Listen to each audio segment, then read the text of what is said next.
Starting September 21st, 2026, some of the biggest Residential Tenancy Act changes are coming to effect. So if you're a landlord or tenant, these updates could affect your rights, timelines, and even your wallet. Here is the breakdown in simple plain English. So September 2021 changes. Number one is unpaid rent. The clock start ticking faster. So the N4 notice is being shortened. In the old rule books, tenant has 14 days to pay rent before a landlord could apply to the landlord tenant board for eviction. The new rule says only 7 days. If the rent is not paid within 7 days, landlord can immediately file for eviction hearing. That is number one. Second is repeated late rent gets a clear definition. A tenant may now be considered a persistent late payer if they pay rent more than 7 days late 3 times within 6 months. This gives landlords a clearer ground to seek termination for chronic late payments.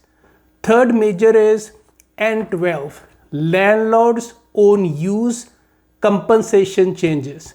Here is where many people are getting confused. If the landlord or eligible family members want to move back into the rental properties, number one, either they can give 60 days notice but are required to pay 1 month compensation to the tenants, or if they don't want to pay compensation, they have to now provide 120 days notice, so no compensation is required. So the important part is this exception does not apply when a purchaser is moving in.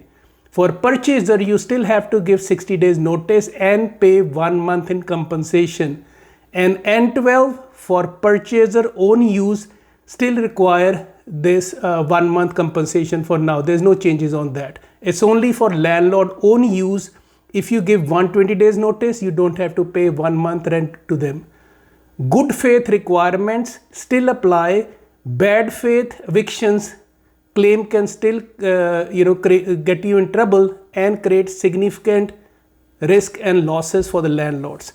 Fourth big change is renovation eviction faces more scrutiny, meaning using a N13 notice. If you are using it, landlord must provide stronger written communication, better documentation, and prove the renovation, demolition, or conversion genuinely requires the tenants to move out. Fifth, hard to delay rent hearings. Tenants who are raising the repair issues or other claims during the rent arrear hearings may now have to pay 50% of the claimed rent arrears first, along with the meeting procedural requirements before those issues are considered. The goal is to reduce last-minute delays at the hearings. Number 6, fewer surprise arguments. Evidence and issues generally must be disclosed earlier before the hearing. The reason is hearings should become faster and more organized. That is another change. If you have missed my video which I posted in May on my social media handles, there's a couple of changes that took effect July the 1st, 2026. I will repeat those changes. First is landlord tenant board review deadlines now became shorter. So you now have 15 days instead of 30 days to request a review of landlord tenant board decision. Second is fines have doubled. Bad faith evictions and other serious Residential Tenancy Act violations can result fines up to 100,000 for individuals and $500,000 for corporation. Third rule for windows and portable air conditioners. So tenants now have clearer right to install AC unit when the landlord does not provide air conditioning subject to certain rules of the building. Fourth, any rent repayment plan must use the Landlord and Tenant Board's official forms. So the bottom line is these new rules are designed to speed up Landlord and Tenant Board cases, reduce delays, and provide clear rules for both landlords and tenants.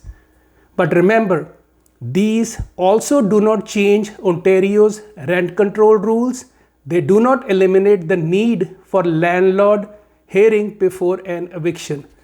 So if you own a rental property or you're thinking of becoming a landlord, understand these changes could save you thousands of dollars and months of frustration.